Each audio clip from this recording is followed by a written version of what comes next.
Throughout this program, we're going to talk about three main principles behind how we all experience life. But before we do that, let's talk about what a principle actually is. Nope, that's a principal. Completely different, but even he has these principles that we're going to be talking about. According to the Webster's Dictionary, a principle is defined as a fundamental, primary, or general law or truth from which others are derived.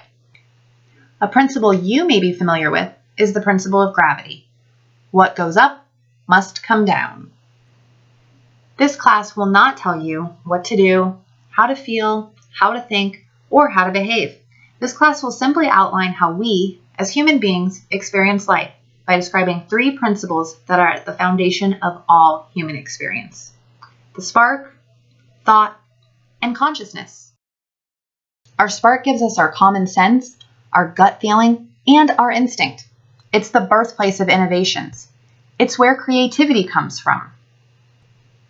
If we were to think of life like technology, then our spark would be Wi-Fi. It's always accessible. Without it, nothing works. The next principle we will be covering is thought.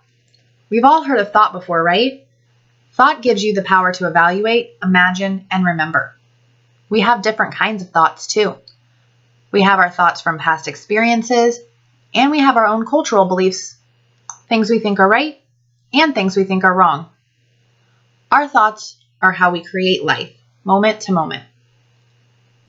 So, if our spark is Wi-Fi, then our thoughts are kind of like apps on a phone or a search engine on the computer. They're limitless, and there's always tons of options. The last principle we will cover is consciousness. This is our ability to be aware of our environment. It's our ability to be aware of our thinking and how we experience our lives. It's ourselves. So, if we didn't have consciousness, we wouldn't even know we exist. It's the awareness of state of mind, how we feel. So, if our spark is Wi-Fi and our thoughts are apps or a search engine, then consciousness would be the device.